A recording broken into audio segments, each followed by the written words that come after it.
खुशामदी साढ़े चैनल मज़ेदार खाने इन पाकिस्तान च अज तुहानूं असीं बड़ी मज़ेदार जी यखनी वाली बिरयानी बनाना सिखावांगे ते तुसीं वीडियो नूं स्किप नहीं करना, पूरी वीडियो वेखनी है। तो चलो चलते हैं वीडियो की तरफ। सब तो पहले तुसीं 1 चम्मच अदरक ते थोम का पेस्ट, 3 तो 4 अदद मिर्चां, 1 टमाटर, 2 अदद तेज़ पत्ते, गरम मसाला 1 चम्मच, 4 तो 5 चम्मच घ्यो, 1 चम्मच लाल मिर्चां, नमक हसबे जायका, 2 चम्मच सुक्का धनिया, 1 चम्मच कालियां मिर्चां, आधी चम्मच हल्दी, 1.5 किलो चावल, 1 कटिया हुआ प्याज, 1 चम्मच बिरयानी मसाला। सब तो पहले तुसी 1 किलो गोश्त नूं पतीली दे विच पा के उहदे विच तुसी 4 तो 5 गिलास पानी दे पा के ते इहदे विच 2 चम्मच नमक दे पा के ते इहनूं तुसी उबाल लेना, यानी इहदी यखनी बना लेनी है।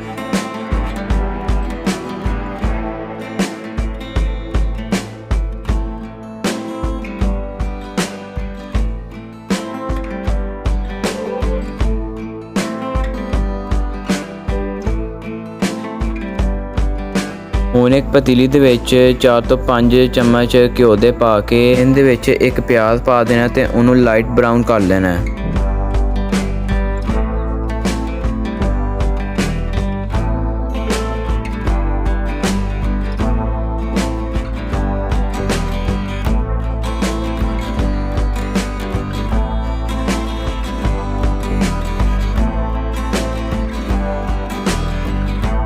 ਹੁਣ ਇਹਦੇ ਵਿੱਚ 2 तेज़ पत्ते ਤੇ 1 चम्मच गरम मसाले ਦੇ ਪਾ ਦਿਆਂਗੇ। ਇਹਦੇ ਵਿੱਚ 1 चम्मच अदरक ਤੇ ਲਸਣ ਦਾ ਪੇਸਟ ਪਾ ਦਿਆਂਗੇ।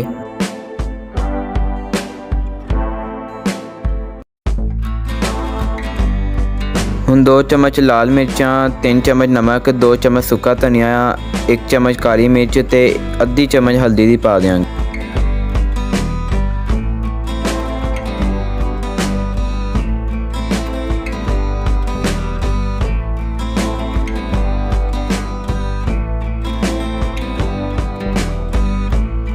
उस तो बाद एक कटिया होया टमाटर ते 3 तो 4 अदद मिर्चां पा देंगे।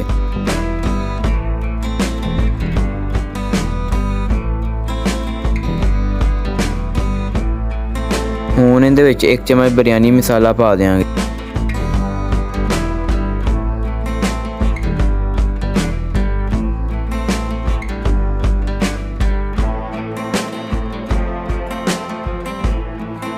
ਹੁਣ ਜਿਹੜਾ ਅਸੀਂ ਗੋਸ਼ਤ ਰੱਖਿਆ ਸੀ ਯਖਨੀ ਬਣਾਉਣ ਵਾਸਤੇ ਉਹ ਇਹਦੇ ਵਿੱਚ ਪਾ ਦਿਆਂਗੇ ਤੇ ਯਖਨੀ ਨੂੰ ਕੱਢ ਲਾਂਗੇ ਇੱਕ ਸਾਈਡ ਤੇ।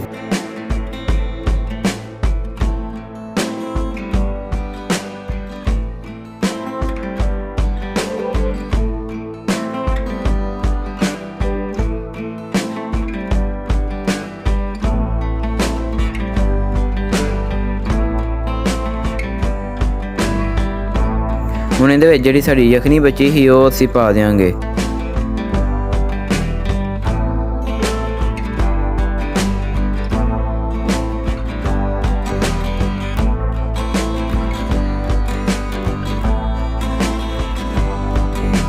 ਉਸ ਤੋਂ ਬਾਅਦ 1.5 किलो ਉਬਲੇ ਹੋਏ ਚਾਵਲ ਪਾ ਦਿਆਂਗੇ।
तो पानी विचों ख़त्म हो जाए तो इनू असीं दम ते चढ़ा देंगे।